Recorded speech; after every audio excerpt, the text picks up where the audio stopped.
El editorial de hoy titula Sin el garrote de la ley.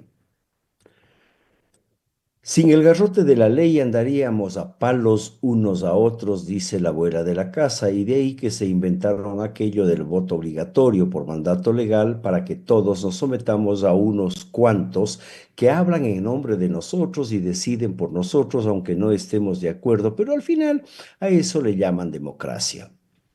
En la democracia representativa, que es la que tenemos en nuestro país, la ciudadanía elige a representantes que posteriormente en doctrina deberían aplicar las propuestas de campaña, pero a la vuelta de la esquina, como dice el viejo Lucho, se olvidan de lo que prometieron y dejan de representar a aquellos que consignaron su voto, porque ese es el signo de la politiquería ecuatoriana, que como se dice en la casa de la abuela, a río revuelto ganancia de pescadores, porque se aprovechan de la ingenuidad y necesidad del pueblo.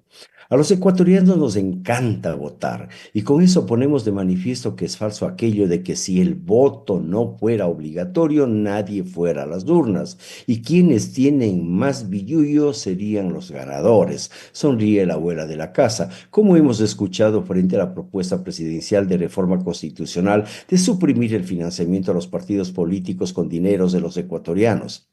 Y a la par, también comentamos que esa falsedad se ve reforzada porque a todos nos gusta, por decir poco, nos encanta, o por lo menos desde niños nos enseñaron, obligaron a elegir y ser elegidos.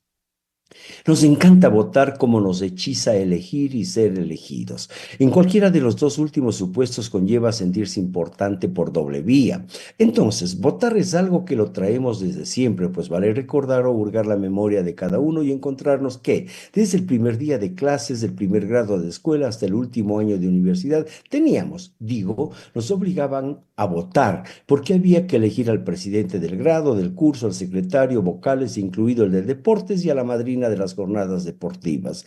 Recuerdo que nos hacíamos de rogar para aceptar ser candidato, pero en el fondo lo que deseábamos es regresar a casa y contar que fuimos elegidos. Y lo cierto es que los favorecidos no hacían nada o no respondían a lo que unos cuantos pedían, pero al final no pasaba absolutamente nada y nadie reclamaba elecciones en el primer día de clases y de esa manera se formalizaba el año escolar, aunque en el decurso del periodo no haya advertido acción alguna. Eso es exactamente lo que sucede en lo macro, en nuestro país, en nuestro Ecuador esquilmado.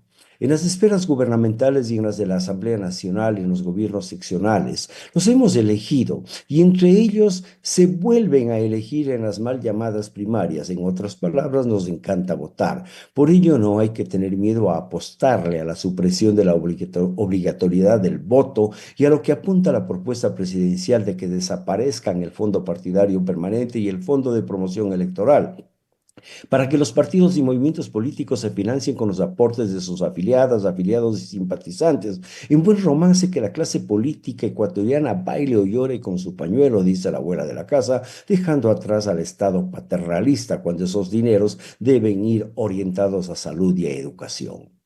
Hay políticos que se ponen una vela, que ponen una vela a Dios y otra al diablo, dice la abuela de la casa. Y es que vísperas de las elecciones ya hemos escuchado a un candidato a la Asamblea Nacional decir palabras más, palabras menos.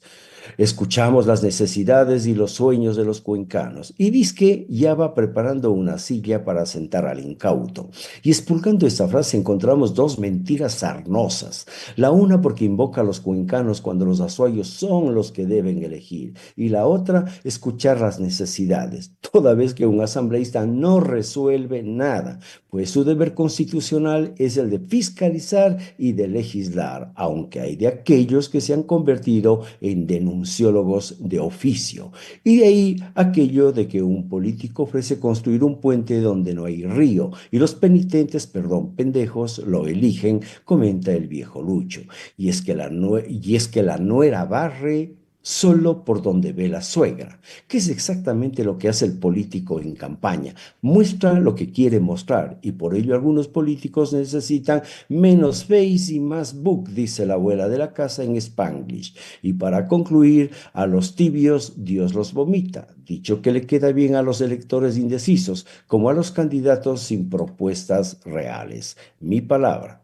Muchísimas gracias, Simón. Nos estaremos viendo la próxima semana. Buenos días.